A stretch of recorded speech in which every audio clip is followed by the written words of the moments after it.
ఇటీవల నటుడు శివాజీ చేసిన వ్యాఖ్యలు సోషల్ మీడియాలో పెద్ద చర్చకు కారణమయ్యాయి. హీరోయిన్లు, మహిళలు ఎలా దుస్తులు వేసుకోవాలనే అంశంపై ఆయన మాట్లాడిన తీరు కొందరికి నచ్చినా చాలా మంది మాత్రం తీవ్రంగా తప్పుపట్టారు. ఈ వ్యాఖ్యలపై స్పందించిన వారిలో గాయని చిన్మయి కూడా ఉన్నారు. సామాజిక అంశాలపై తన అభిప్రాయాన్ని స్పష్టంగా చెప్పే చిన్మయి శివాజీ మాటల్ని గట్టిగా ఖండించారు. మహిళల్ని ఉద్దేశించి ఆయన ఉపయోగించిన అసభ్య పదాలు చాలా బాధాకరంగా ఉన్నాయని ఆమె అన్నారు. అలాగే మహిళలు తప్పనిసరిగా చీరలే వేసుకోవాలి, అలా చేస్తేనే గౌరవంగా ఉంటారన్న భావనను ఆమె వ్యతిరేకించారు. శివాజీ తానే జీన్స్, హుడీలు వేసుకుంటూ మహిళల విషయంలో మాత్రం సంప్రదాయం పాటించాలనటం ద్వంద్వ వైఖరిని తెప్పుపట్టారు. ఇక నిజంగా సంప్రదాయం కావాలి అంటే పురుషులు కూడా ధోతి, బొట్టు, కంకణం వంటి సంప్రదాయ వస్త్రధారణ పాటించాలని ఆమె వ్యంగ్యంగా వ్యాఖ్యానించారు.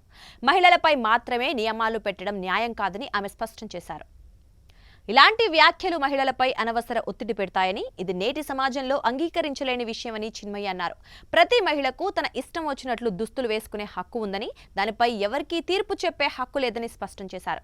గౌరవం దుస్తుల్లో కాకుండా ఆలోచనల్లో ఉండాలని ఆమె అభిప్రాయపడ్డారు. సినీ ఇండస్ట్రీలోనే కాకుండా అన్ని రంగాల్లో మహిళలు ఇలాంటి మాటలు ఎదుర్కోవటం బాధాకరమని చిన్మయి అన్నారు. ఈ కాలంలో కూడా ఇలాంటి ఆలోచనలు తగవని, ఇప్పటికైనా మార్పు రావాల్సిన అవసరం ఉందని చెప్పారు. మహిళలను తక్కువగా చూసే మాటలు, ప్రవర్తన పూర్తిగా ఆగాలని ఆమె కోరారు. శివాజీ వ్యాఖ్యలపై చిన్మయి స్పందన ఇప్పుడు సోషల్ మీడియాలో వైరల్ అవుతోంది. చాలా మంది ఆమెకు మద్దతుగా నిలుస్తూ ఆమె చెప్పిన విషయాలు నిజమని అభిప్రాయపడుతున్నారు. అటు శివాజీ వ్యాఖ్యలపై టాలీవుడ్ నటి, యాంకర్ అనసూయ కూడా స్పందించారు. ప్రత్యేకంగా కామెంట్స్ చేయకపోయినా తన ఇన్స్టాగ్రామ్ పేజ్లో it's my body not yours అనే కొటేషన్ను షేర్ చేశారు. ఇది శివాజీకి కౌంటర్ లాగా ఉందంటూ కొంతమంది నెటిజన్లు అనసూయకి సపోర్ట్గా నిలిచారు. మరికొంతమందేమో శివాజీ మంచి సలహానే ఇచ్చారంటూ అనసూయని విమర్శిస్తూ పోస్టులు పెడుతున్నారు. సాక్షి టీవీ ప్రసారాలను నిలిపివేయడం చట్టరీత్యా నేరం. సాక్షి టీవీ ప్రసారాల కోసం మీ స్థానిక కేబుల్ ఆపరేటర్ను వెంటనే సంప్రదించండి.